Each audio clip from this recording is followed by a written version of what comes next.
And hello and welcome everyone this evening to JAS Live, our experiment we're trying with Just Another Stream. That is the acronym for JAS. And tonight I've got two special brothers with me. I've got Brother Gorilla. How you doing, Gorilla? Oh, I'm doing all right. A little pissed though. I understand. Well, You already told me. Yeah. Well, I put a note on the door. They're telling them to drop my package, my new computer off, and put it in the porch on the desk, right? Yeah. So this whole day, they were. I was waiting for my computer, waiting for my computer. You know, and I was even making bets with people. I said, I bet you fucking UPS doesn't follow the damn big old note I put on the fucking door saying to put it in the porch. No, they took it to the fucking post office. So now I have to wait till tomorrow and I have to go up there early in the morning to go get it.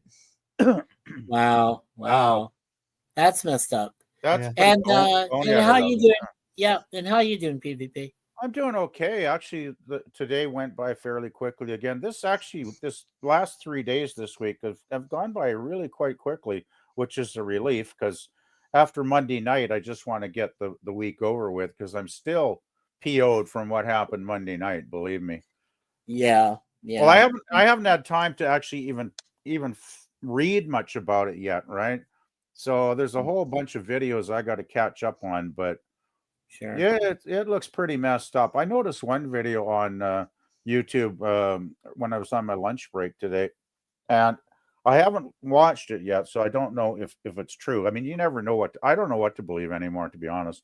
But this one guy had posted the title of the YouTube video was that the ballots that were marked in pen were not counted. Now, I marked my ballot in pen because when I went to the voting station and talked to the people at the table where they took my voter's card and looked at my driver's license and crossed my name off the list with the ruler like they always do. And I went behind and I saw there was a pen and a pencil. And I said, well, what's with the pen? And the lady said, oh, well, some people requested a pen. And I said, well, is that okay to mark the ballot with a pen? And she's like, oh, yeah, it's perfectly fine. And then I see that video today where it's like any ballots with a pen were not counted, which I think is bullshit because there's still an X through the candidate's name, whether it's pen or pencil. What difference does it make? I mean, that's a valid ballot as far as I'm concerned, and it should be counted. So I don't know what's going on. Yeah. You know, there's a lot. I'm starting to think there's a lot of funny things happening with this past, election. Yeah. And I just want to say hello to Resolute Germ. Yep, I did see you come in, sir. He's we're simulcasting on both myself and on our channel and on Gorilla's channel. So thank you for coming by, Resolute Germ. I appreciate that. So tonight we're just going to go ahead and discuss quickly. About Prelude to Axanar, which came out 11 years ago in 2014. I know a lot of people have seen it. I know Gorilla said he's seen it more than 10 times. I've seen it like 5 times in my whole life. So, I mean, it's like, it's absolutely awesome. Sci-Fi Sedan, hello, welcome. Yeah, hey, Sedan, hey, Jeremy. Hey. Yeah, hey, guys. Hey, Sedan. Hey, Sedan, glad that you joined us. And thank you for being here. Hi there. Hey. So have you seen both? I'm assuming, Sivdan, you've seen Axanar and you've seen the Unification video. It's just over 10 minutes, and we'll get to it as soon as we go quickly here through Axanar, but through key scenes and stuff. But what'd you think of them so far? I mean, are they pretty cool Star Trek fan films? I really enjoy them. I think they should be canon, but of course that's me. I don't know about other people, but still, it's kind of cool. I will say this, Prelude to Axanar, it's a pretty good Star Trek. And as for Unification, it was a good send-off. And we could talk about the episode Unification once we officially talk about that part. Unless you want to talk about Prelude to Axanar first, and then do the Unification part last. That's what we were just about to get to. So Well, it makes Okay. sense to it makes sense to do unification last because that's a send off in itself, right? Oh, totally. Yeah. Okay, so we were able to get here. This is the opening. So what I'm gonna do is just play like about 2 minutes of each thing. It's only about 20 minutes long, so so we'll just hopefully you guys can hear it. I got the volume up and everything, so transmission of the United Federation of Planets. The United Federation of Planets Historical Society, in association with Memory Alpha, presents the 4 Years' War. Stardate 2241.03. The planet Arcanus 4. Founded nearly a century before, this research outpost has grown into a flourishing, full-scale city. It is a shining example of Federation progress. Mikey. There could be no Federation without Earth. And the fact that the humans could lead the formation of the Federation just a few years after way the too war much. with You're the gonna get Romulan hit Empire real is nothing short Can of you turn down the extraordinary. volume? But it represents something very You different. should probably pause it. Growing tired of diplomacy. Pause it. Okay. I would, if I were you, I would just, without even playing much, I would just like skip through it, like to the main, to the main actors or the main scenes. Just like a series of stills would probably be safer. Is that what you're thinking, Gorilla? Like, yeah. Well, and also when you do clips, try to stick to 15 seconds or less. I know I screw up on that quite a bit on Walton's, but Warner Brothers is usually pretty generous. But try to keep the less. But Paramount is an ass. Yeah, I understand. I've done okay. Just so you guys know, and you've probably seen some previous Star Trek fan films I've discussed before. I usually only do less than a minute, so I know that Paramount can be boogers, but sometimes if it's less than a minute or so, I don't think they really give a shit. I mean, they just kind of look at it and go, "Oh, okay, so he's seen it, whatever." And yeah, but I'll advance it. I'll just advance it. So. Okay, so I just wanted to play like I said about the first minute or so to show you that this is not your ordinary Star Trek. I mean, this reminds me a lot more of like when Star Trek was actually decent and you were like putting together a production and things like that. And this reminds me a lot of more of the TOS era of Star Trek because. I mean, it is mentioned about the Klingon battle cruisers towards the end, right? And that directly ties into the time frame of when the Enterprise and Kirk and Spock were patrolling the galaxy, right? So I see this as the TOS era Trek. This film. Well, the problem with Axanar, this guy screwed it up for everybody. Mikey, I just do 10 seconds at a time there, but the 10-second skip. But that's what I do with the Waltons there. But the problem is the guy who created this is such an ass, and he kept running his mouth, kept lipping off about Paramount there to the point where they sued his ass, and then now we got all these rules we got to follow. Before they were very lenient on fan films, but then you get this ass running his mouth, which is I'm not shooting down the film. I am shooting down the creator. There's a difference. Right. Yeah. I've heard a lot of stories about him being pretty egotistical too, Gorilla. So yeah, I pretty much agree with what you just said there. Yeah. And the thing is, I mean, look at stuff like Star Trek Continues or whatever. Like, those are still up. I mean, Paramount hasn't pulled them off. So, that's a good thing, right? So Paramount are not like total dicks or anything. Because they could have taken those down. They could have forced those channels off, but they didn't, right? So yeah, well, that's because those people weren't running their mouths like this guy was. Yeah, exactly. And just want to welcome the Drew 24. He came into the chat here. Welcome, Drew. And also, There. Sifdan, yeah, you're fine. Sifdan is also cross streaming, so I believe Drew is on your channel there, right? Right, Yes. Dan? Yeah. Okay. Cool. Yeah. Yes, and he says, yeah. Yes, and Mikey, if you're willing to look in your private chat, we could watch this through other means. Oh, okay. That's what I mentioned earlier. But it seems like Mikey and Gorilla just wanted to do a review more than a watch party. Maybe you want to explain that to Dan? Okay. Let me ask you this, Sit-Dan. Have you watched both of them? Yes. Okay. Okay. Yeah. So, all right. So I'm going to go ahead and Cosme link. So let's see. Let's do that. Okay. I mean, Mikey, it's just if you want. I mean, if you want to watch the whole thing without getting copyrighted, when you go ahead and do that through my Cosby link. Unless you want to do just basically try while the video is paused, just flash forward a few 10 seconds at a time. That way we see scene by scene without getting copyrighted.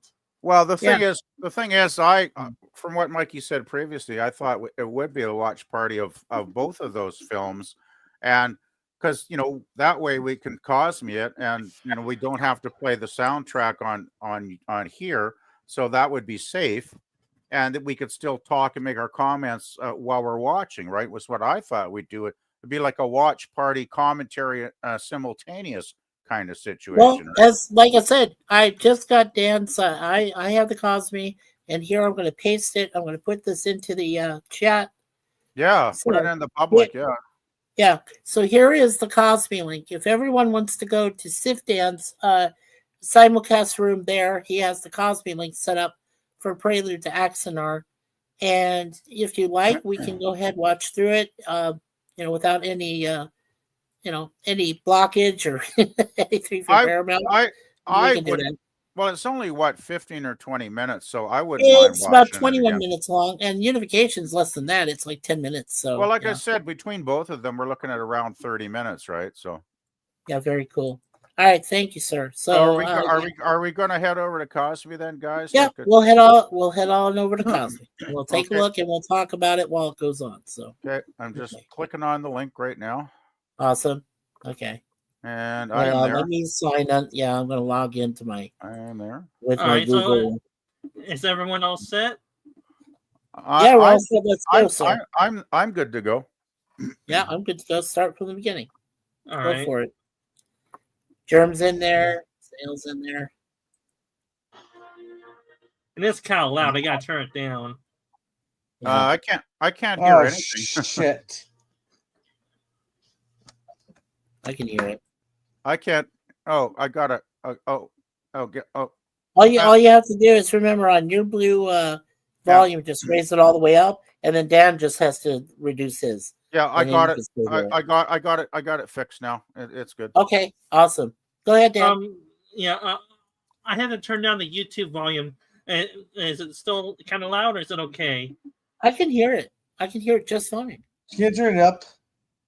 Just a little bit. Okay, so Gorilla needs it turned up slightly. Perfect. There we go.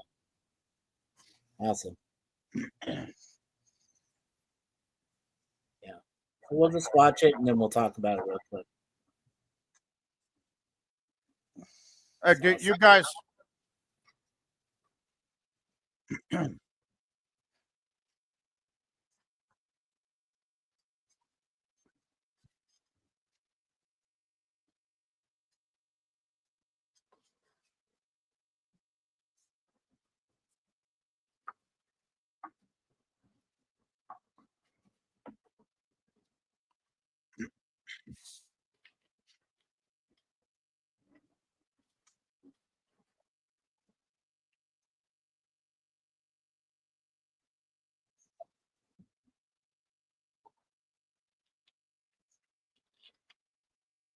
Yeah, leave it to the fucking Vulcans. That is pretty awesome, though. I gotta say, for 11 years ago, these effects are just so awesome. They're great. I still don't forgive the Vulcans. Did you know that Robert Meyer Burnett actually worked on the special effects on this? Yeah, I do believe he worked on that. Yeah. He talked about this on his channel several times. And he actually showed a lot of clips on his channel, guys, of some of the unfinished battle sequences that were like not ever finished because the production got, halted. But he showed a lot of stuff that never got made the final cut because, it wasn't finished, right? Right. But I think the effects in this are fabulous. They're way better than Discovery stuff, that's for sure. Yeah, like I said, I miss Tony Todd. I mean, I talked to Gorilla, and Suzanne and I are going to go see Final Destination Bloodlines, but I missed him. Well, we've lost. Last one. It's not just Tony Todd, but we got Richard Hatch in this that we've lost too, right? Yeah, and this guy Gary Graham. Yeah. Oh, is he gone too? Oh man, he's gone too. Yeah, he's been gone for a year or two. Damn. Yeah, he died around the same time that Tony Todd did. Yeah. Wow. Yeah, those were two back-to-back devastating losses. Gosh.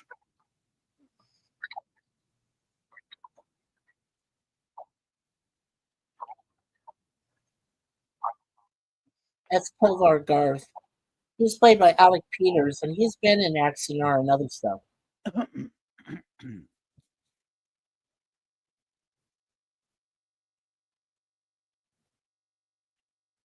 There's Hertzler.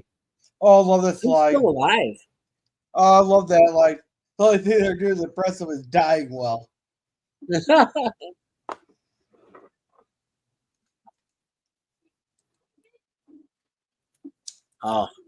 Oh, I miss Richard Hatch. Oh man. Well, Hatch was so good in this too, right? Mm-hmm. Like he really was good, a great Klingon in this. Yeah, totally awesome.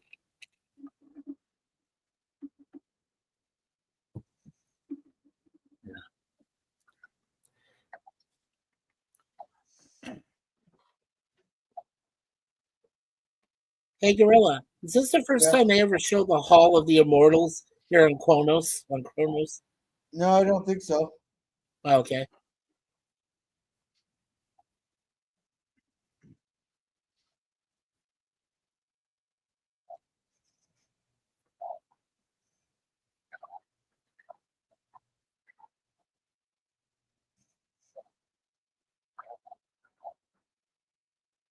Man, I love the look of Klingon ships. They're so cool.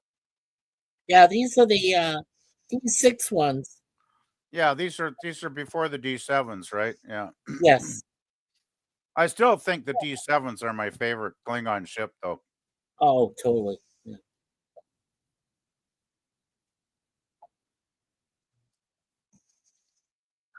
Oh man, look at those effects. Yeah, they're so cool. It makes I tell you, when I watched those early episodes of Discovery and gave up on it, the effects are so ugly and boring and hideous. And these effects are so wonderful. Like, these are just fabulous effects. Yeah. Man, Hatch was so good in that. Yeah, he's great. I really wished they had made the entire film. That would have been fantastic. I know. I mean, look at these camera angles on these ships. Like, this is really creative stuff. Yeah, this is fantastic stuff. Yeah. Well, they did use a little of some personnel from ILM. So ILM did actually work on some of the effects. Did they? Okay. Yeah, they did. Yeah. And Skywalker Sound helped out. So, yeah, very cool. That's Kate Vernon. And she's 64 years old. She just had her birthday a few days ago. Oh, well, good. Glad she's still around. Yeah, I'm glad she is too. And this guy's 75. This Martok is 75. Okay, cool. Yeah. Wow. Look at those. Oh my God, that's so cool.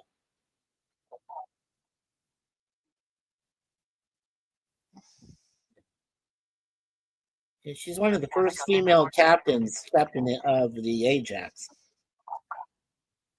That's cool.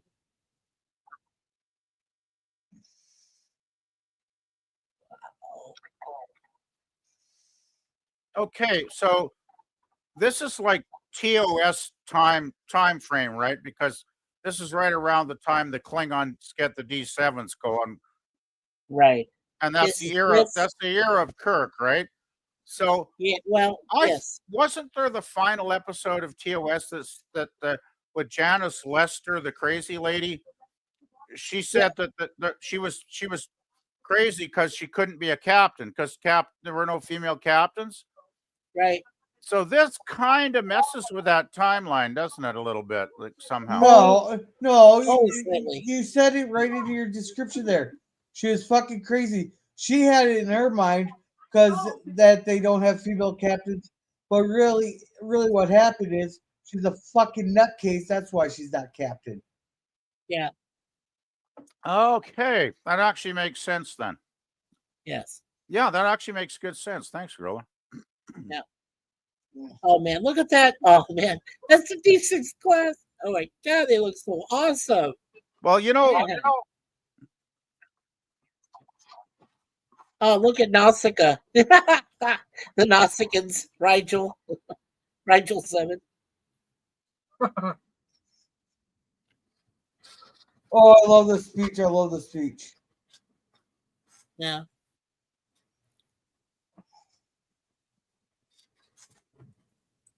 So there's Gorilla's Cosmic link or to Daniel. And also the Drew says prologue unification. Right, he's got the number there. Yeah, that's what we're referring to. Yeah, 10 minutes long. He says he hadn't heard of it. Yeah, we're going to show it right after this, my friend. Yeah, so thank you for mentioning it, though. We vote. We will fight. Archerina. Isn't that great? Archerina. So you know this is after the events of Enterprise. Okay, so this is really mixing the timelines because Enterprise was before. This should be canon. I said it before. Oh yeah, that's right. I think it Archer was before Kirk, so yeah, that makes sense. Yes, and this is where the peace accords for the founding of the Federation happened was in Archerina. Yeah. You know, they really did their homework putting this together. I gotta say, this really does bring a lot of parts together in Star Trek. They did really well. Yeah, they really did their research. You know. Can you help me with this, baby? Can you help me with this, Suzanne? Can you help me with this? Can't open it. Hey, do you notice the music, guys? Yeah. Yes. Oh, I need that. I need it open. I noticed that the numbers are 1650, so this is like that number is like the prelude to the 1701. Well, this is like the Klingons This is like the Klingons D6 before they had the D7s. This is the 16s before they had the 17s, right? Yeah. What Vulcans gotta do? See the Vulcans, fuck them. I love that line. Kick them out of the Federation. They're not gonna help with fucking defense, like providing weapons and shit. Get the fuck out. That is hilarious.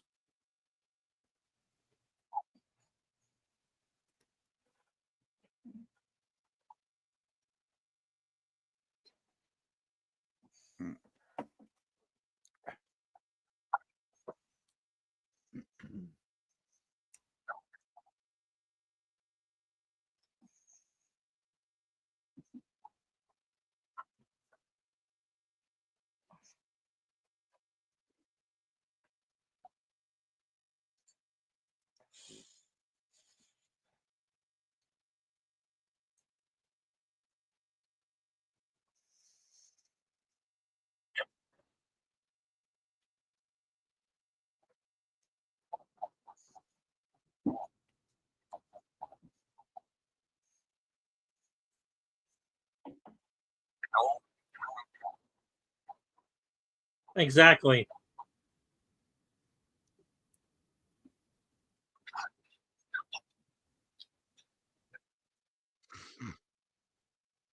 I gotta say again, the battle scenes are impressive.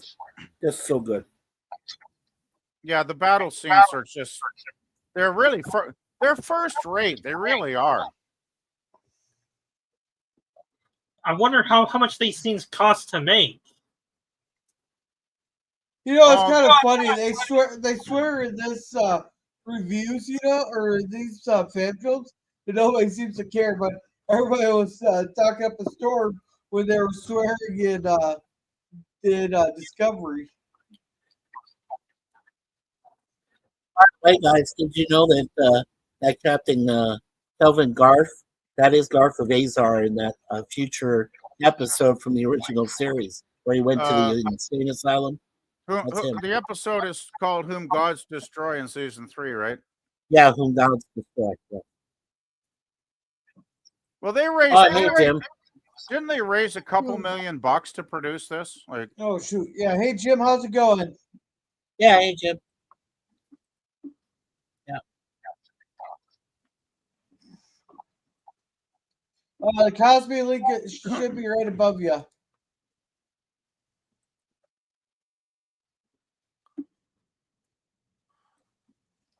All right.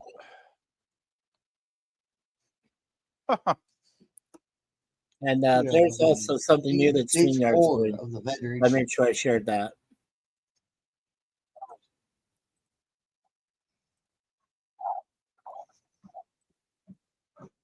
Ooh.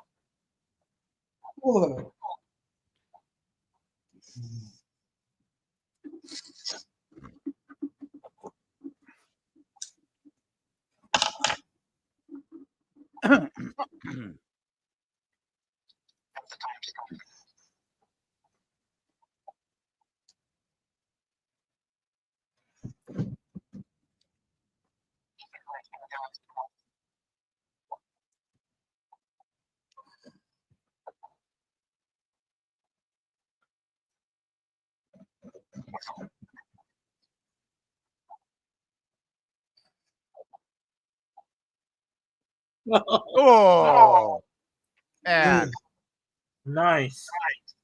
Isn't that awesome? Oh that's fantastic.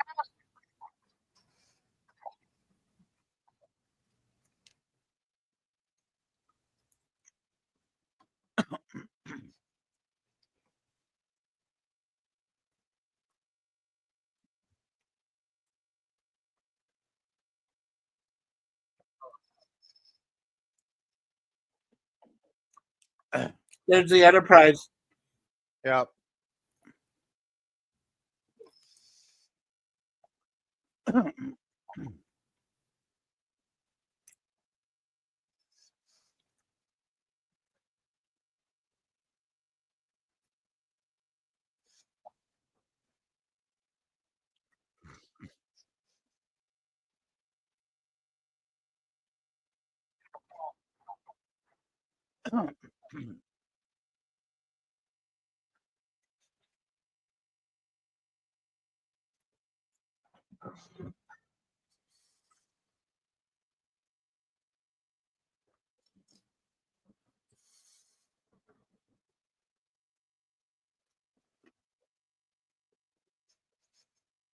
There's the Enterprise. Yep. Or the first class in that, or the first ship in that class. Tell me, what is the Enterprise's ship class called in TOS era? It's the Constitution class.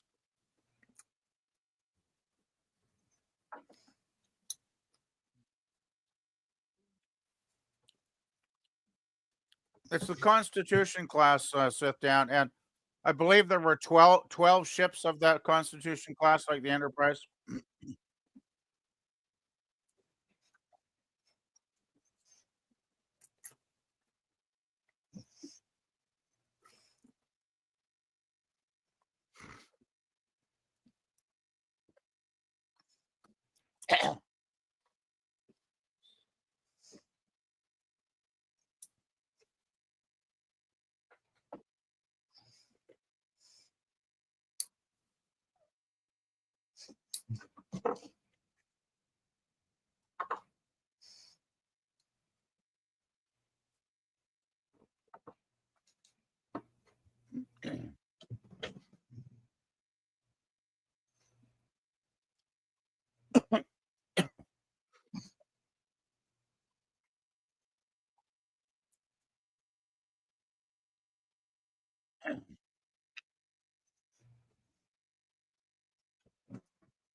That is the Enterprise.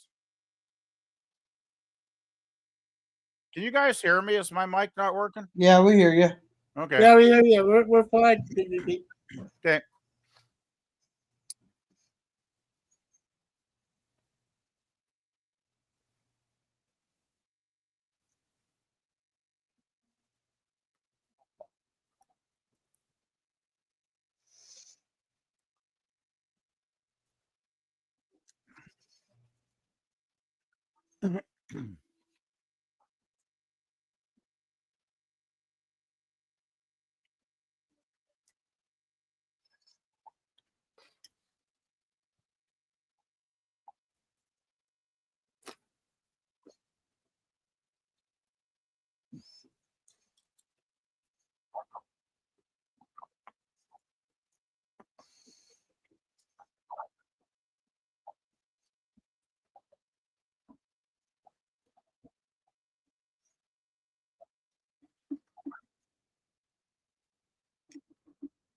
Oh, wow.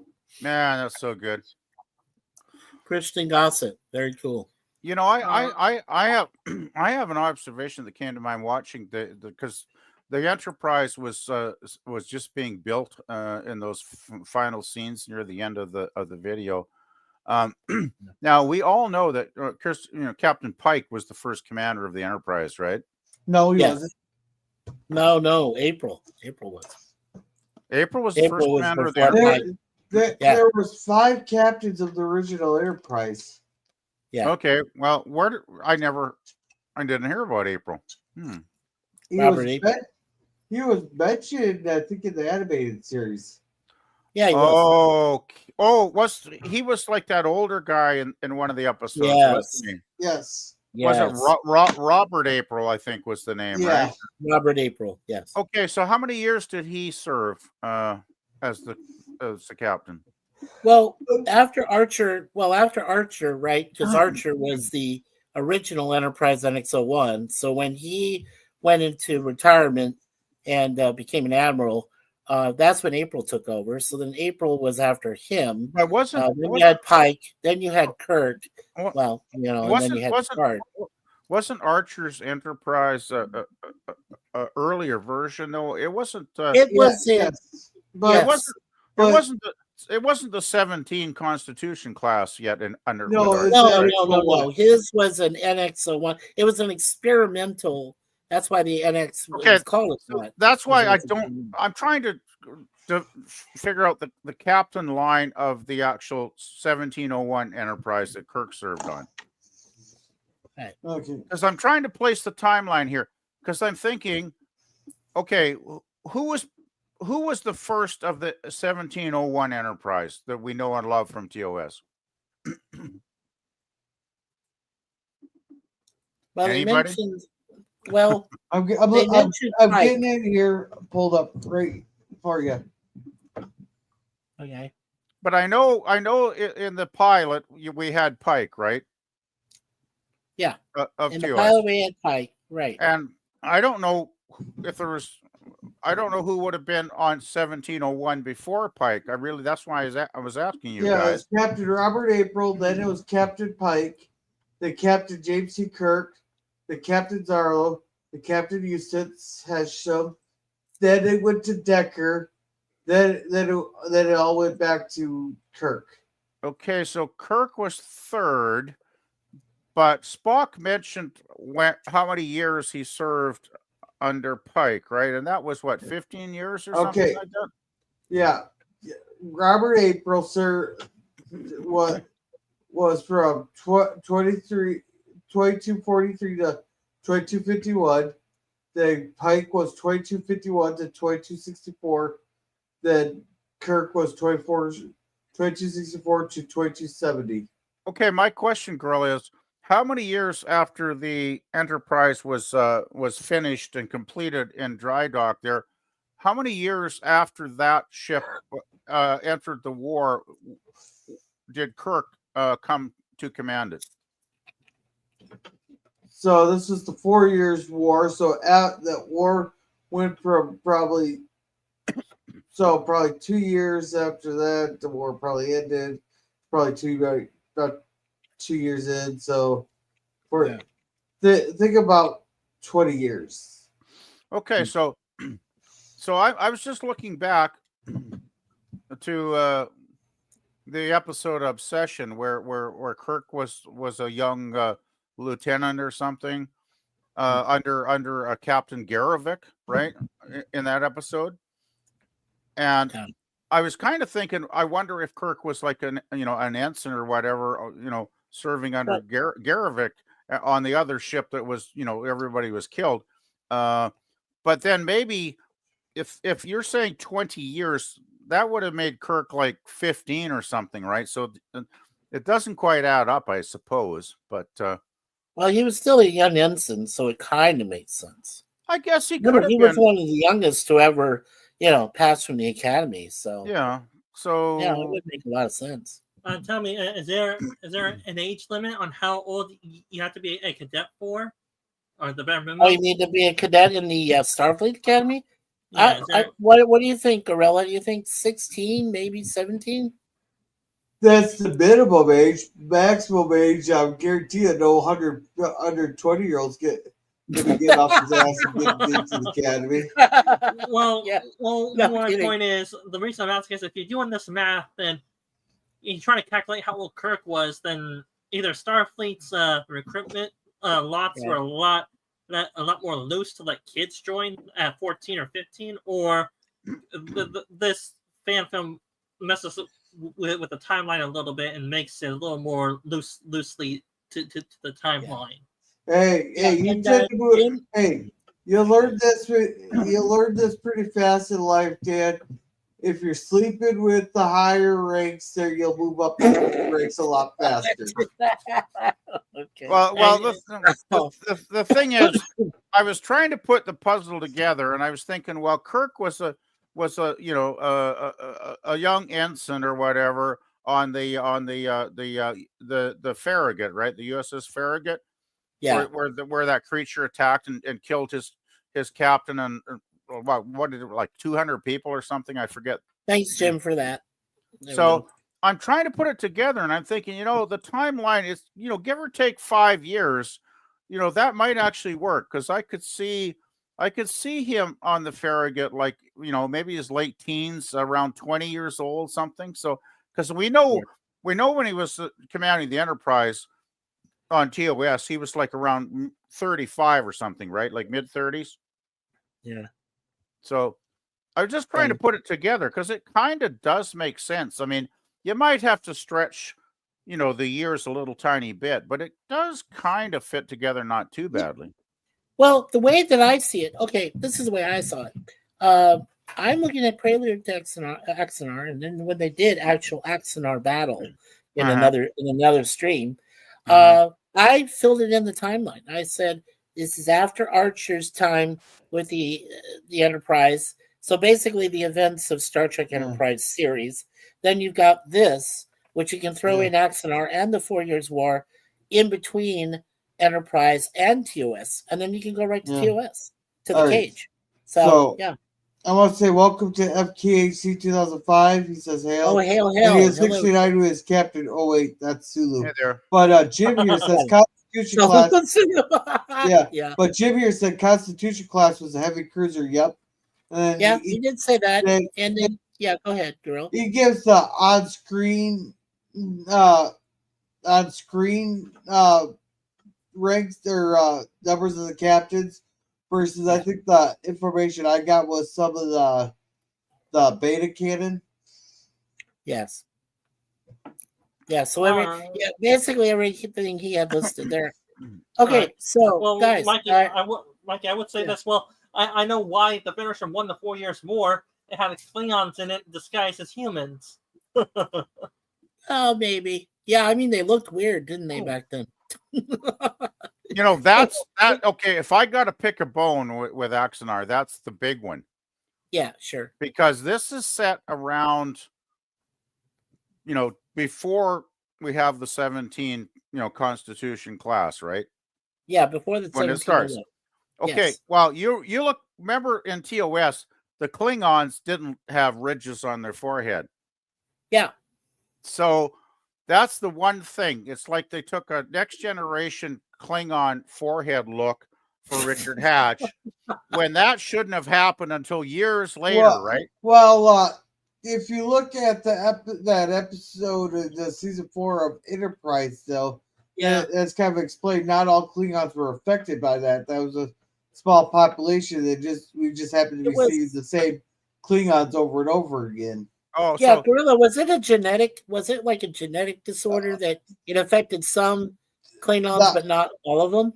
Yes, how it spread throughout the Empire there was that all the Klingons used to have ridges, but they tried mixing they got some of the DNA from the augments from the genetic wars. And what happened is one of the people who was experimenting with it had some kind of like space flu or whatever, and it mixed with that augmented DNA, and it became contagious and it spread around. So these Klingons became stronger, but the side effect was they lost their ridges. Yeah, and I think that Worf. Right. And I think that Worf said it best in Trials and Tribulations from DS9 when he said we don't like to talk about it, because they thought that the Klingons from the Trouble with Tribbles from the TOS episode thought that they looked like more human than they were supposed to, and then they were trying, and of course O'Brien and then we're trying to figure out, well, wait a second, here's Klingons from Kirk's time, but then now we're looking at Worf, who's got more of the ridges and all this stuff from this time, and like, how'd that happen? And he says, well, we don't talk about it.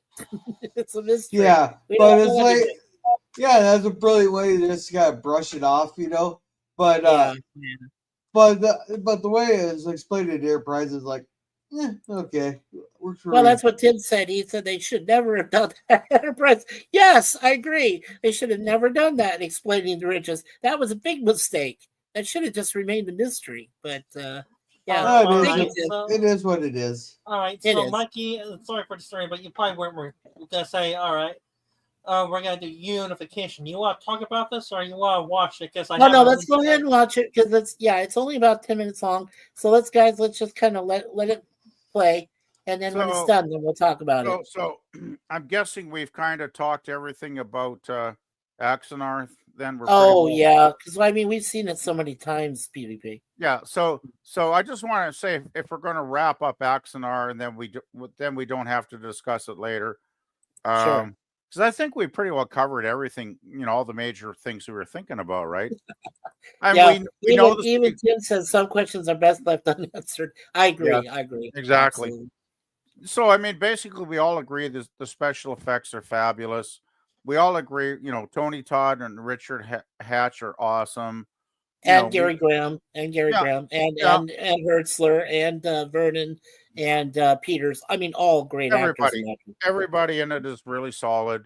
And and the timeline, even though it might be a little bit shaky here and there, it's actually pretty damn good.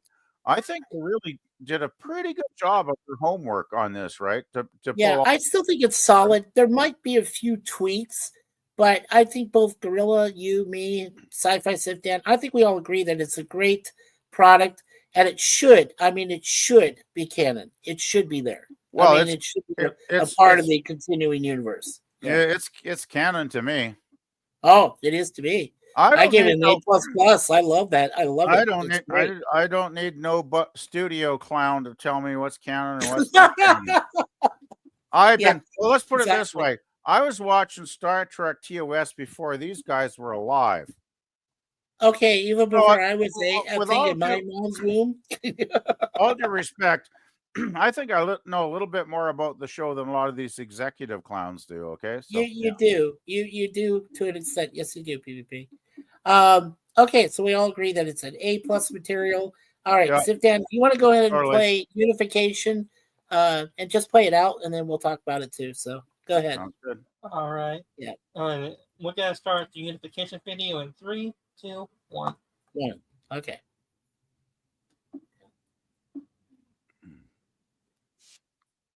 What a great quote. Well, that's from is that what movie is that from? Is that from Wrath of Khan? I think so. Well, let's watch this. This is good. So there's Gary Mitchell. It's so cool. Yeah. There's him with his gravesite. Yeah. Oh, this is awesome. And that's the chick from the cage. Yeah. And there's the destroyed. Yeah, and then there's the destroyed Enterprise D on Viridian 3, which has still brought all the parts back from it. So, now this is great. Oh, I love this. And some of it I think was of Kirk was CGI, but there was an actual real actor that played young Kirk partway through the film. Right. Because there's actually a video on YouTube where they're doing his makeup and his hair, which is quite interesting. Yeah. And the actor did look a lot like young Shatner. They did. Tell me, was it his son? Oh no! This was another actor. I can't remember his name, but no. I still find this. I just think this is amazing what they've done. Yeah. Nice music too. Oh, the music is good. The music is really good. That's why I didn't even think about the lack of dialogue the first time I watched it, because the music was so damn good. Yeah. And then we get what's her name? The second Robin. Yeah, we get Robin Curtis. Robin Curtis from Star Trek 3, right? Yeah. And then of course that's Spock's son, because she had the Pon farr with young Spock on the planet, right? Yeah. Yeah. And it's like, wow, we get to see Spock's son. Yeah. And FKHC 2005 says some questions are left best unanswered, and it's canon to be starring William Cavern. I just, man, I'm getting choked up again.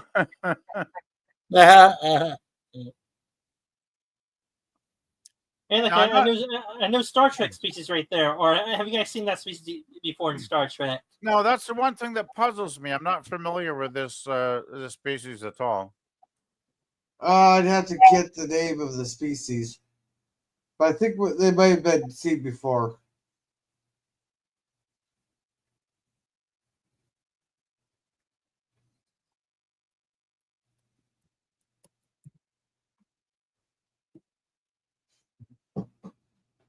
No, he's in the Twilight Corridor between Earth, Heaven, and the Netherworld.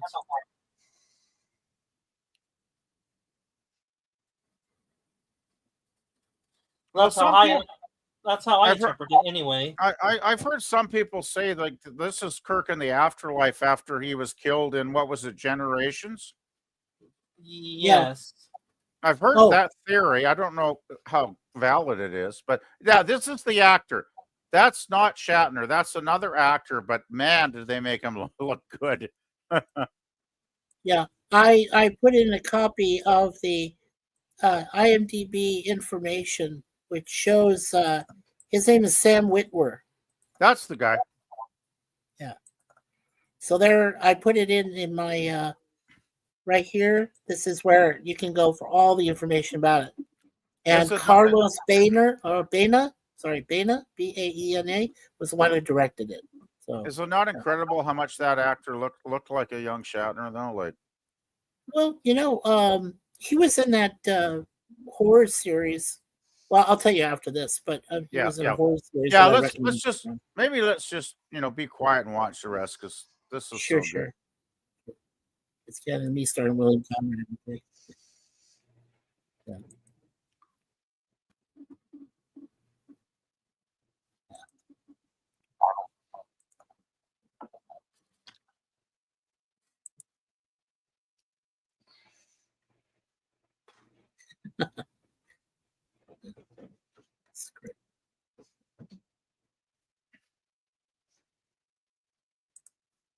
Oh boy.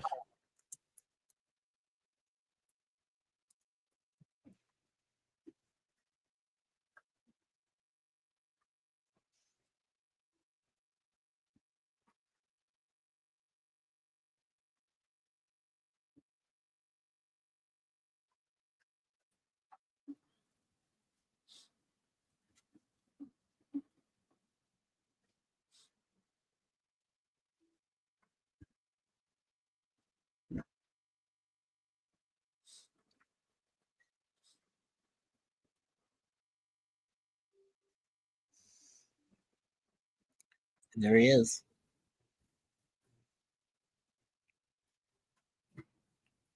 Yeah. Now, the actor that plays Spock is Lawrence Selleck. So, of course, it's not actually Nimoy.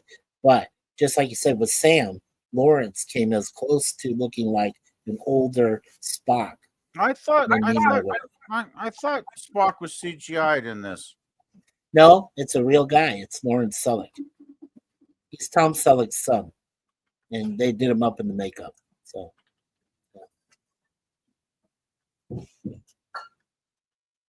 yeah, that's Lawrence Selleck. That's not the real Nimoy, obviously. Can you put that link in the private chat? I'd like to read up on that. Yeah, I did. It's in the.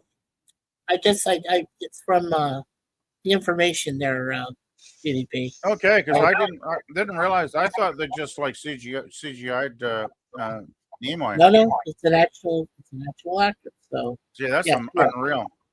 Yeah, I'll send this to you guys again, and I put it in the private chat. So that's the IMDb information on this entire show. Oh God. Yeah, it's very cool though. This is so damn good. Yeah. Yeah, we as fans are so blessed and lucky to have these fan films. We really are. There it is, 765-874. Unification. Yeah. That's so cool. And that's for Leonard. Yeah. It's so awesome. And there's like 2 minutes. Yeah, that's fine. That's fine, Dan. There's like 2 minutes of credits and stuff, but that's cool. All right. Yeah, Tim says the fans make better Star Trek movies as well. Yeah, exactly. And I was going to comment this in the chat, but I'll just go ahead and say it. That scene or this whole thing basically gives the state of what Star Trek fandom and the fans are right now. Kirk represents the Star Trek fans, and Spock represents the old Star Trek lore and movies, and where older Star Trek fans and the older fandom are finally saying, you know what? Star Trek and the older movies, you were nice to us. You were to us. So Lockdown is here. Hail Lockdown in. He says, how goes it? And he says, ooh, watch party. Yes, I hope you got to see it, Lockdown. And we had the Cosby link there. It's most graciously donated by Mr. Sifdan. So thank you, Sifdan, for doing that for us. That was all right. Yeah, so guys, I mean, this is basically A material, I think, to me. As much as Axanar was, I think this definitely was too. Yes, and I would say this is an excellent send-off in my metaphor between Spock and Kirk as the Star Trek state of the franchise and the fans. It stands because that's how I see that video or that video on how the older fans or Star Trek fans in general feel about the older Star Trek, and they have to let it go.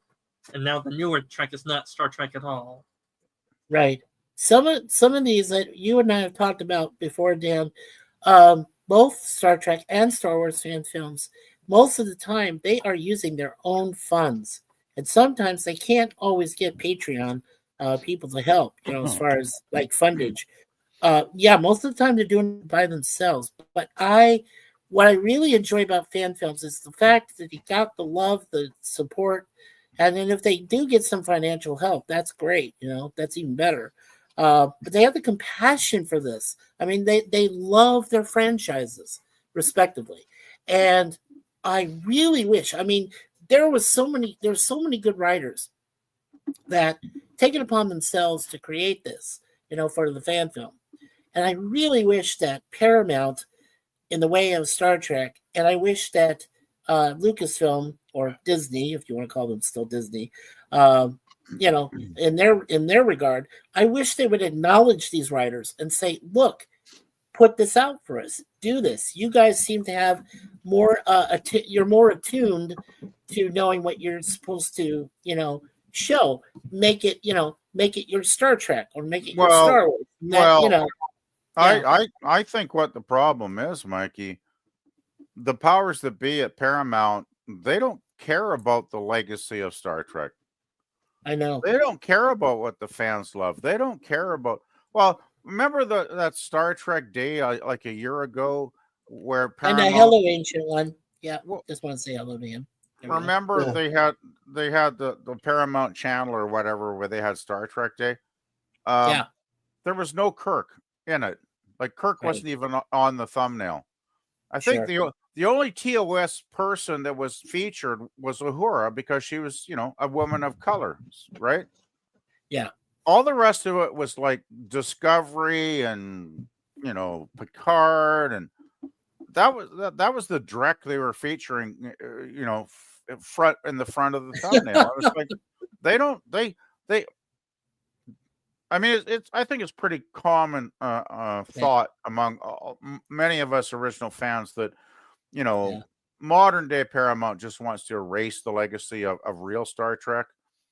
Because look at the writing. Look at the writing and the stuff they cranked out over the last number of years. Yeah. It's not, there's no quality there. There's no quality there at all.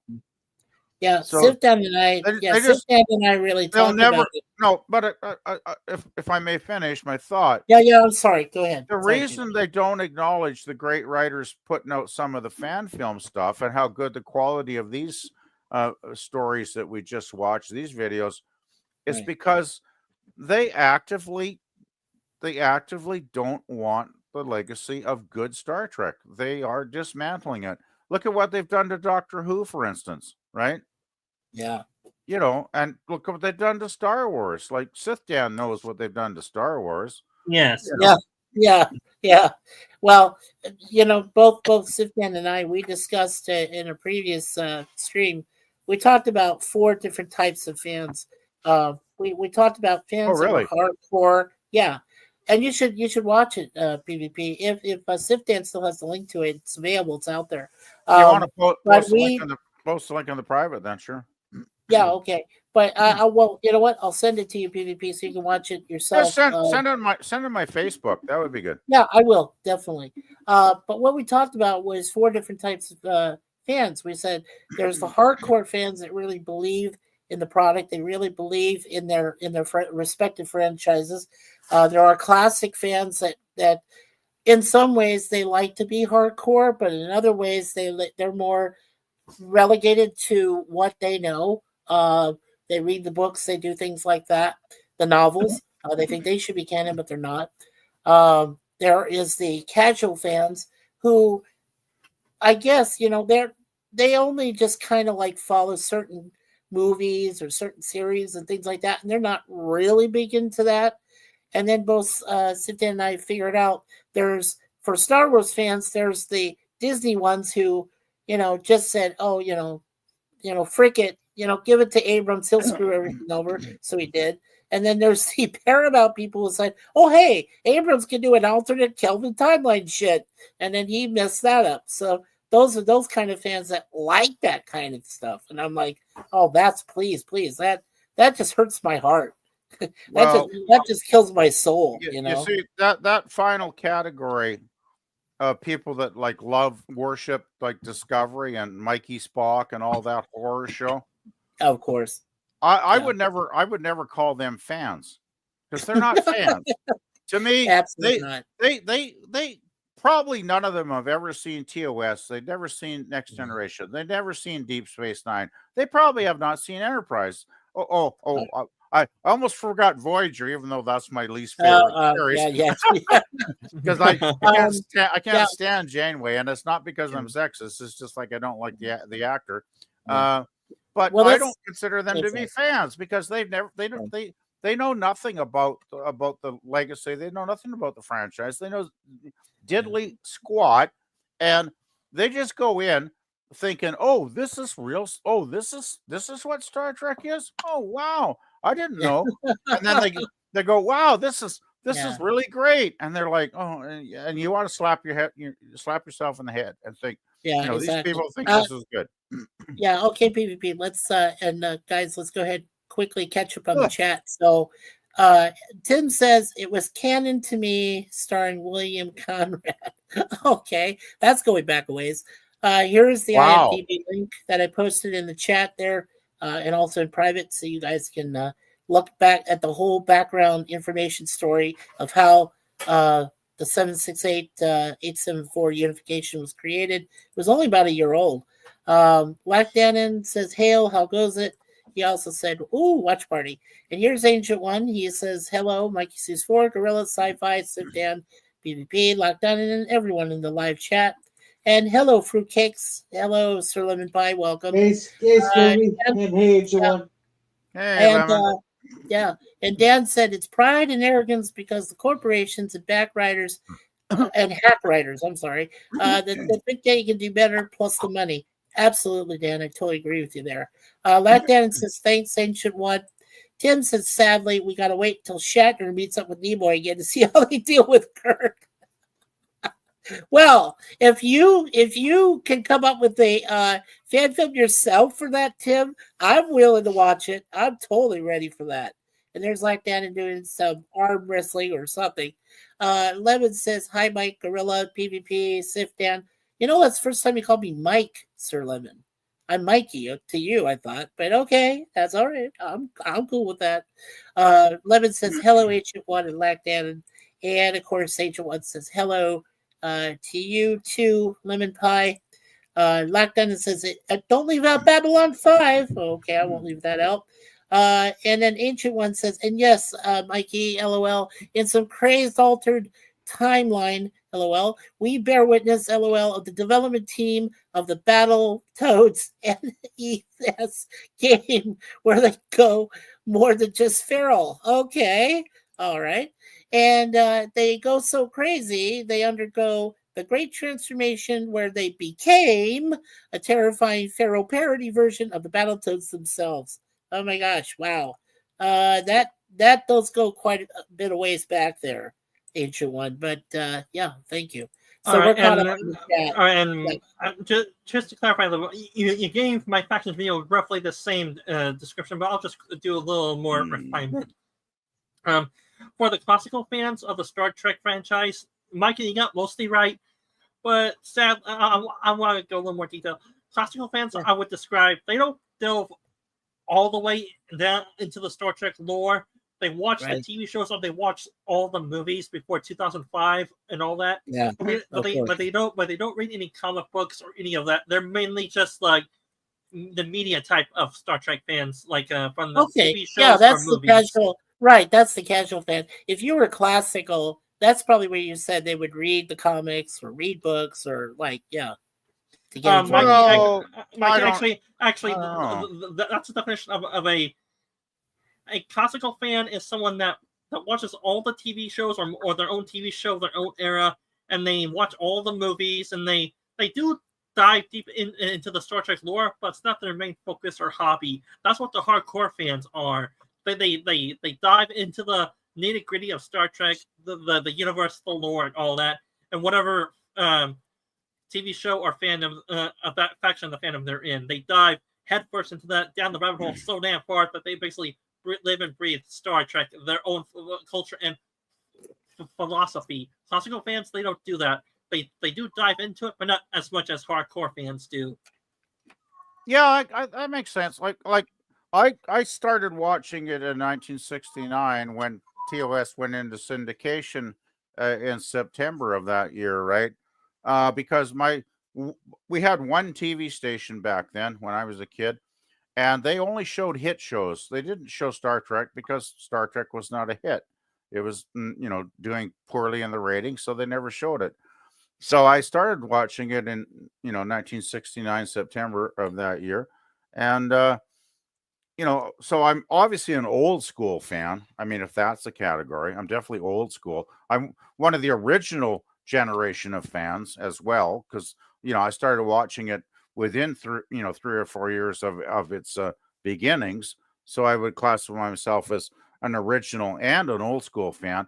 I guess with Dan's definition, I would probably fall into the classic category, because I've probably seen most of the episodes and all of the movies, but I'm not a big reader, right? I don't read a lot. So Right. I haven't spent 100 hours reading all the novels that came out. And sure, I've read some. I used to have a bunch of Star Trek magazines, and I'd read the articles. So I'd read that stuff. And if there was an interesting article I found on the internet, sure, I'd read that stuff. But I didn't spend hundreds of hours, reading every single novel that they wrote about Star Trek, right? So right. So yeah. So Dan, what was your final analysis? Well, let's go with yourself, because I know you said that you're a huge Star Wars fan, but you're a casual Star Trek fan. So are you more of a classical fan of Star Trek? Well, I did sort of clarify that on my stream with you, Mikey. Yes. I am of the Star Trek casual fan Star Trek classical fan faction, but yes. that's not my main area of expertise. There is overlap on where my faction lies, but at my heart, I'm a classical Trek fan. But I do overlap with the casual fan and the hardcore faction of Star Trek. I delve into both of those factions. See, but if you want to press me on which faction I am, I'm a classical Star Trek fan through and through. Interesting. Yeah, which is what I determined myself, right? So you and I pretty much follow along the same vein, especially with Star Wars, because I know you're more of a hardcore fan of Star Wars than I am. But I mean, like I have read some of these Star Wars novels, as well as seen all the movies. I mean, all 9 of them, and I've seen the 2 short stories. That's what I call them, just kind of short stories. And then and I've seen both of the Clone Wars animated series, which are supposed to, they're Clone War movies, actually, they call them. They're animated movies, but they're 2-hour movies, which are supposed to fill a space between the first prequels and then into the main ones, the 4, 5, and 6. And I know the best one of those 2 is obviously Tartakovsky, this guy who created Samurai Jack, and he put up like 40 segments of like 5 minutes each, molded it into a 2-hour film, and Lucas himself watched it and said, yes, I want that to be used. So he put that one right in between episodes 2 and 3, and it's a perfect filler. I mean, if you watch the end all the way through Attack of the Clones, you watch the filler Clone Wars from Tartakovsky, and then you get right to the beginning of Revenge of the Sith, the beginning of that in episode 3. So yeah, I mean, it's great. I love it. All right. So PvP, what were you trying to say before we cut you off? Yeah, I just thought Mikey's had an interesting train of thought, so I thought I'd just let him ramble along there. We all do that. Come on. Oh, hey, do I have to remind you guys again? I have a horse that's called Tangent. Because I ride off on Tangent repeatedly every week, so Gorilla, would you agree? I think Gorilla might be napping by now. Gorilla, don't be sleeping. No, please don't do that. Don't do that on my stream. Come on. He's a hard working gorilla, and he gets tired. He's a hard working man.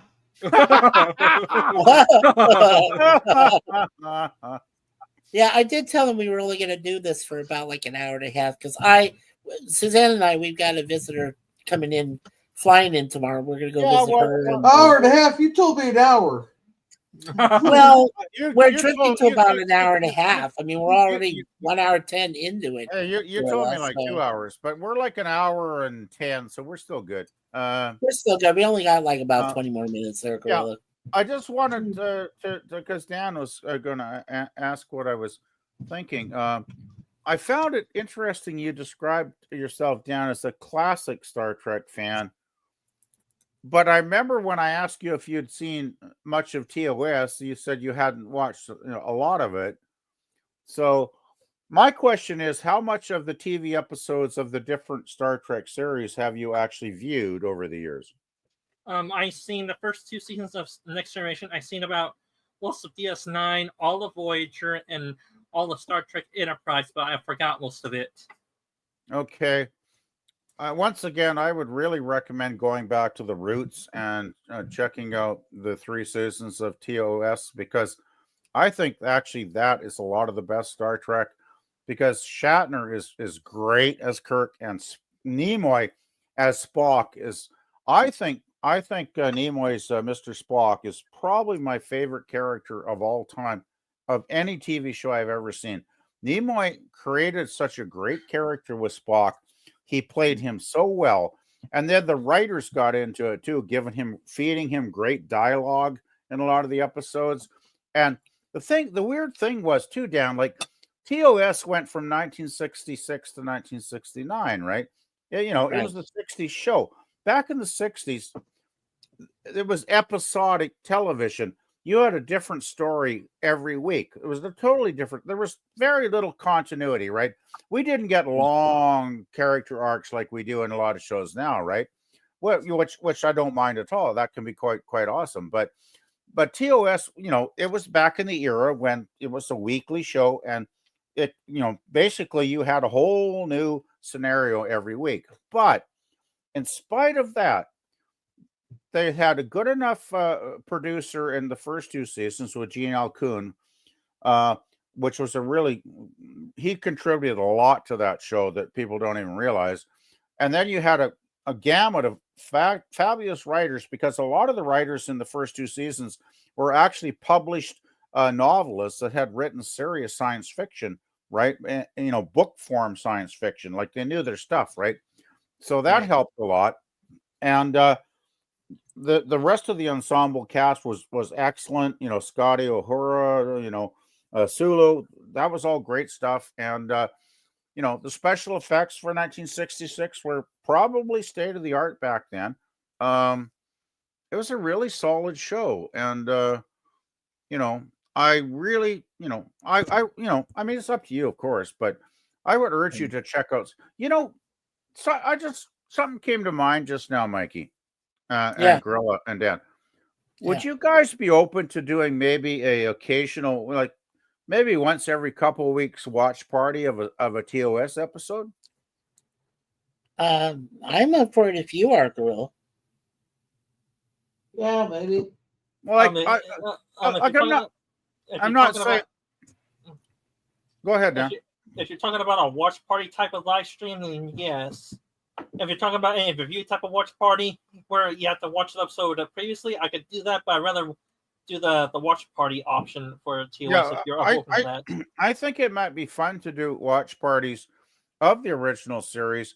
And I'm not saying we have to do every episode, because because there's 79 episodes, I just want to finish. Like any show, it has its great episodes that are magnificent, and it has its crap episodes. Not too many, but there's a handful that we don't ever want to look at, right? So I would say pick the best ones. Like, say pick a handful, like 20 or 30 of the best ones, because there's a lot of really good Star Trek episodes. And just do we could do like one episode a week or one episode every 2 weeks.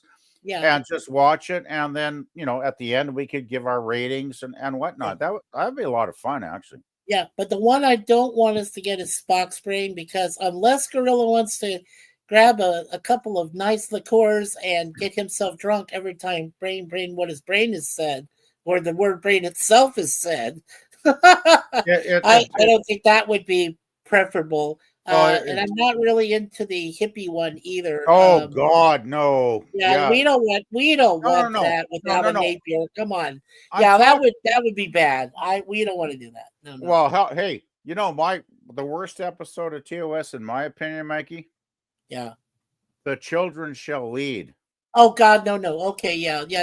Melvin Belli. Okay, yeah. Oh, no, it's horrible. It's one of no, the worst. yeah. I hate that episode. Yeah, Well, but the thing over is, time, I agree. Yeah. the thing is, there's like 5 or 6 really bad episodes out of 79, Oh right?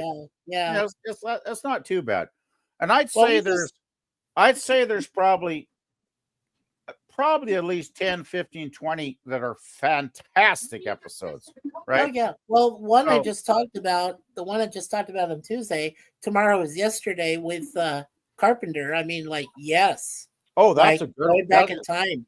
Yes. That's a very good one. Yes, that's a yeah. very I good love that one, and we could always start. And we could always start Galileo 7 with Spock taking command. We could do that. That's a good one. Well, yeah, but some of the creatures are maybe not quite up to snuff. I want to show Dan some really good stuff up front that'll get him into the show, right? Well, we'll talk about it. Because I gotta say that the creatures kind of took me out of that episode, even though it's a very good episode, right? Sure. But hey, you know what I could, Dan. Spock's brain is the best. No, well, he's kidding. It's the best drinking game, though. The best drinking game. Game. Absolutely. Like I said, if Gorilla wants to do a special one night. No. PvP, I got to fact check you on that. Spock's brain is not the best drinking game.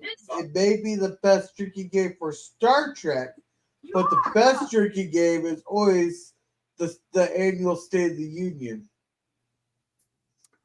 Well, you know Which what? One again, Gorilla? The annual State of the Union. Oh, jeez. Oh, no. You know what? Well, here in Canada, the best drinking game on Monday night was watching the election results. Oh, God, yeah. We were all drinking after that. Oh, man. See, the sad thing was I knew I had to work the next day, so I couldn't get totally hammered in my despair at that election result, but oh, well. Yeah. Oh, I could get completely hammered and still go to work the next day. But do you have to talk on the phone to clients? No, but I got to act like I'm completely sober to my supervisor. Yeah, but the thing is, I can't fake it because if I sound like this when I'm, hey there, how you doing? If I sound like that on the phone, I'm going to lose my job, right? So. Yeah. And you want to answer this, Gorilla? What's no, not really. Which way does Gorilla swing? Well, I assume Gorilla swings on a vine, right? Don't you, Gorilla? I thought so. Like Tarzan. This question doesn't even make fucking sense. Banana tree. Watch out for that tree. Oh, geez. Oh my God. I think with that, guys, let's go ahead and wrap this up like a teen at prom night, or who had a broken condom somewhere. I don't know. You totally butchered to direct that. Oh well, fuck. Then you say it. All right, guys, let's wrap this up like a kid on prom night. A kid on prom night. Okay. So first of all, we had Resolute Germ come into the chat. Thank you, Germ, for being here as part of Gorilla's stream. And also, Sifdan, thank you again for your wonderful contribution tonight for the JAS showings of Prelude to Axanar and Unification 765874, which is, both of them are awesome. And I know we enjoyed them. Also, of course, thank you, Sifdan, for joining the panel tonight. Gorilla, also, thank you, brother. And I appreciate all your help getting us all set up for simulcast. And, of course, one of our best brothers, PvP, for helping us out as well. Also, there I am, and then with the Cosme link. And then there's Jim. Thanks, Jim, for coming by. We appreciate you being here. Make sure you go to his channel and check out his fan films and things that he does there. This is also, if you're new to streaming PvP and you're looking to level up, check out StreamYard to get a $10 discount. There's the link is right there for everybody. Tim has Tim FKHC 2005 has some good content there. What does he usually have, Gorilla? What does Tim usually have again? Because I don't get there too often. So Tim has a couple videos on his channel. It wasn't too many there, but there's a couple out there. Make sure to check them out. Yeah. And of course, here's that link to IMDb if you would like the information tonight, background about both not only Prelude to Axanar, but also to which was 2014 to Unification, which was 2024. So it's all there for you folks. Also, Lac Dannon. I know Lac Dannon. He is a great helper to our channels. He's a great supporter. He's usually there. He's been there for Gorilla. He's been there for Sifdan. He's been there for me. He's been there for Charlotte Nightstar the Werewolf. Lac Dannon, you're awesome. So appreciate you being here. Ancient One. Ancient One always goes feral.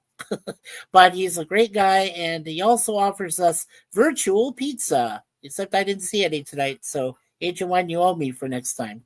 And then Lemon Pie, who is a great, not only a moderator to a lot of other channels, but to Mikey's Who's For, he and Connie are two of our most awesome managing moderators, along with my beautiful wife, Suzanne. So make sure you say hello to him. Make sure that you treat him well, because he's a good guy. And finally, the Drew 24. Dan, you want to tell us more about Drew 24 again one more time? Yes, the Drew does arm wrestling videos. He hasn't done any recent videos, but if you're interested in the arm wrestling videos, go and check out his channel. And that's all I have to say about him, as far as I know. Oh, okay, cool. And let's see. Yep, and let's see, where did I leave off? Okay, there we go. And then Dan said, hey, I say Gorilla is similar to me, roughly 20% casual, not casual. Come on, learn how to spell there, Dan. I have you up here for a reason, for your intelligence. Come on. 30 hardcore, and the rest is classical fan. Well, that could be Gorilla. And Ancient One says, yep, the crazy pizza. Yep, we love it. Okay. Well, Mike, I would say this. Spelling is not my strong suit, okay? And I bet it's not Gorilla's either. It's all right. I already forgave you. Stop. Okay? I already forgave you. It's no big deal. All right, PvP, promote yourself, my friend. Well, we're not talking about drummers tonight like we originally planned, right? We will next time, PvP. Cool. I am sorry. I got a lot going on this week. I apologize. But actually, that worked out because I have the last 5 days in my life have been a bit of a nightmare, to be honest. So, for all of us, I'm good with that. Yeah. It's been a rough patch lately. It really has, guys. For a lot of us. So I'm thinking maybe next week sometime we could maybe do a drummer's special. We can do that next Wednesday if you want, a week from today. Okay, you know what I'm thinking though would be a lot of fun. Like I mentioned, would be to watch like a TOS episode once a week or something, just so we can make Dan a hardcore fan. Yeah, and Dan can Dan's able to get us those secretive TOS episodes so that he can show them up there. We can watch it and comment and everything. So So what I'm probably going to do is I'll send you like Mikey up. I'll send it to your Facebook. I'll pick out like 20 or 30 of the that are the top episodes because there are a lot of really good ones, right? Like there's some. Well, you don't have to send me 20. Okay.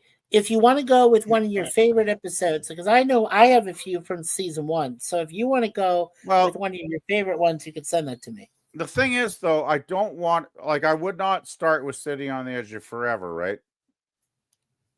No, you don't want to do that. Yeah, you don't want to start right with that. Right you know what I'm thinking? I want to start with earlier season 1 because you have to get to know the characters for the show to make sense, right? Right.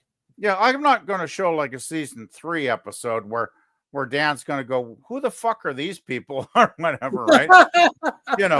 So I'm going to pick out some of the early. Actually, what do you think about the what's that one? Suggesting. Oh, how about say the Naked Time or something like that? That's early, right? Oh, the Naked Time is a good one. Sure. PvP. Nightmare sounds like a good movie idea. Where can I get tickets to see it? Okay. No, Balance of Terror is a good one with Mark Leonard. That is definitely like the first introduction to the Romulan race. Have you seen that one, Dan? Yes, I have. Yeah, he has. And The Cage is a good one too. You've seen The Cage too, then? Okay. Yeah, I have mixed feelings about The Cage. It's good, but it's not my favorite. Right. Yeah, and also Mud's Women, or whichever episode that is. Oh, I'm not a fan of Mud's Women. Yeah, not Mud's Women, but if you do iMud, I would be very happy if you do iMud. Well, you know, the weird. I'm one of these really weird fans of TOS that doesn't really like Harry Mudd at all. Oh, I know, but I'm gonna get you. I'm gonna turn you around, PvP. Okay, I'm gonna turn you around to hardcore Fit and Mud. I gotta say though, that's the second season of Harry, right? That it is. Yes, it is. When we get into the second season, I want to do iMud. I actually don't mind that episode because I look at it as it's like Trouble with Tribbles. It's a comedy episode, basically, right? Right. And so of course, Sir Lemon says Mud's Women is meh. Yeah, I agree. I think it's we would know. You would know, Sir Lemon. Okay. All right, let's go to Sifdan. Sifdan, what do you got coming up, my friend? Go ahead and promote yourself. To all my panel members and to the chatters that know me or don't know me, Sci-Fi Sifdan, you should character with sci-fi TV shows or movies. I do my Dark Matter TV show watch parties on Wednesdays, usually at 5:30 Pacific time. If any of you are interested in that show, go and tune in at 5:30 Wednesday nights. And I do my live streams usually on Saturdays between 2 and 4 p.m. Pacific time. I try to upload a new video on my main channel towards the end of the previous week at the beginning of next week. And I do cross-stream ideas with a few of my community members if they will allow it. Usually they do, like Gorilla Censored Thoughts and Resolute Germ. And this time around, if it is the one I'm thinking about, Micah Zeus 4, he was gracious enough to do a cross-stream option this time around. And let's see. I do have a secondary channel called Old War Sorcerer Nan.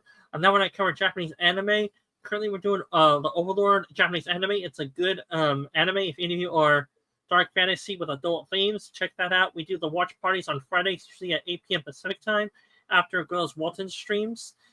And that's about it. I have about my channel, so I'll turn it over to Gorilla before he falls asleep completely, unless he is asleep already. The only thing that puts me to sleep is hearing that joke over and over again. Oh, by the way, Sifdan, the one with Apollo, played by Michael Forrest, brilliantly, and when he comes back in the very first episode of Star Trek Continues, that episode in TOS is called "Who Mourns for Adonai," and it's a very, very good episode. So make sure we check it out. Yeah, isn't it like Adonis or? No. It's in Greek. It's pronounced Adonai. That is. Yeah, but that's not the way most people pronounce it. I know. They're just all. You know I call it laziness. Okay. But the amazing thing I want to tell Dan is Michael Forrest is still alive. Yeah, he is still breathing. Yeah, he's like 97 or something now, but he's still. Oh yeah, absolutely. Yeah. All right, Gorilla, your turn, my brother. Go ahead and promote yourself. Let us know what's coming up. All righty. Tomorrow we should have the first episode of Night Court, but sadly we probably won't have a song for that one because Sudo won't let me download it unless I pay for it. So that's what you were arguing about before, right, Gorilla? Hey, Gorilla, we could do dum dun dun dun dun dun dun dun dun. We could do the song for you, buddy. Oh, sure, we could do that. Then on there'll be no Walton's Friday. Not sure about Terminator 4 on Sunday there. Then on Tuesday we'll have our Cigar Lounge. All right, cool. Go. Yeah. So Gorilla and so if you are able to do Terminator, we can definitely go with Terminator Salvation. That would probably be the next one in line. So yes, it is. Yeah. So we go with that one. Okay, cool. All right. Let's see. As for me, I'm sorry. Go ahead, PvP. I'm just going to quickly say I've heard Terminator Salvation. You will not be saved watching Salvation. Yeah, probably not. But Christian Bale still cool, and I really do like the what you would call them, like Mad Max type of cycles that they yeah, and I mean it's good stuff. It really is. And I talked with a friend about it who served over in Afghanistan. He said, "Gosh, if I had some of those vehicles they used in Salvation, we could have easily won." So I mean, this is from a military friend of mine. So I'm like, okay, it's a bit nuts when a military guy says we could use some of those Hollywood vehicles to win an actual war, right? Absolutely. Which why I thought it was kind of funny he said that. But hey, he knows what he's doing. He fought over there a couple times. He did. Well, I hope so. Yeah. So, and he came back alive. So well, he must have known my brother there. Yeah, to my brother there, Mr. Bonaire, and some other people I knew. I'm glad he made it back. Okay. As for me, let's see. Tomorrow, no A-Team. I decided to move it up to Friday afternoon at 1. I'm sorry to say that I know Gorilla's going to be on the road. So, Gorilla, please have a safe trip. I also know that our brother Larry is going to be on the road too. So, please make sure he has a good, safe trip. I did all my prayers earlier today. I wanted to cover everything and make sure to cover everyone. Make sure they all have a safe trip, Lord. I hope they do. But on Friday, I will do in the after I get back from, we're gonna go. I'm gonna go get my ID, and then after I get my Canadian ID, and we go see Thunderbolts, which looks really awesome. When I get back, then whatever time I'm available when I get home, you folks will still get my 2-episode review of the A-Team, and I've got season 3 still covering. Saturday, I hope to join. Since we did this JAS live today, and thank you, we've got 8 people still watching, so that is totally awesome. And I appreciate all the likes as well. And thank you for sponsoring both Gorilla and Sifdan in their respective channels for simulcast tonight. So it turned out well. Also, I wanted to say that I like helping Sifdan on his afternoon shows he does from like 2 to 4 p.m., which is about 5 to 7 p.m. my time. And this weekend, Charlotte Nightstar the Werewolf is doing a special podcast with Little Movie Perp. And Little Movie Perp is a cool guy. So she's going to do a podcast. Sifdan, you're invited. I'm invited. PvP's invited. Everybody wants to come. That'll be around, the first one will be around 3 o'clock Eastern time. And then she'll have a live stream, I hope, right around after 4:05 p.m. Eastern. So it'll be right around those times. And I think she's doing something on Sunday as well. So make sure you check her out, and make sure you check us out here at Mikey's Who's For. And then, of course, everything will go back to normal on Monday with the 2 episodes I do of Red Dwarf. So, all right. So with that, I want to thank everybody here for being here. I hope that I mentioned everybody that came into everybody's 3 different streams. If I missed anyone, God forbid, please forgive me. I got a lot going on this week. I know tomorrow we're going to go visit a friend who is a friend to all of us, travel with Lisa MH. She's coming over from England, and we're going to meet her tomorrow and hang out. And maybe we'll get a chance to shoot some live streaming, some video. And that'll be a lot of fun. And then, like I said, Friday, I've got my ID card to get for Canada. I've been waiting so long, and finally I got this opportunity to get it. And then we'll see Thunderbolts, and then whatever else happens from there. 10 people, that is fantastic. Thank you guys and girls, really appreciate it. Okay, so on behalf of myself, on behalf of Gorilla's Censored Thoughts, on behalf of Sci-Fi Sifdan, and on behalf of PvP, my beautiful wife Suzanne, my 2 cats, Moonpie, Deja Vu, on behalf of all of us, and of course, the aisle is now closed, as Mr. Gene Siskel of the Chicago Tribune used to say. Want to thank everyone for being here, and I think this experiment is a good success, and we can build upon it for future streams. And just keep an eye out for us. Remember, here at Mikey's Who's For, you always expect the unexpected, everybody and everyone all at once.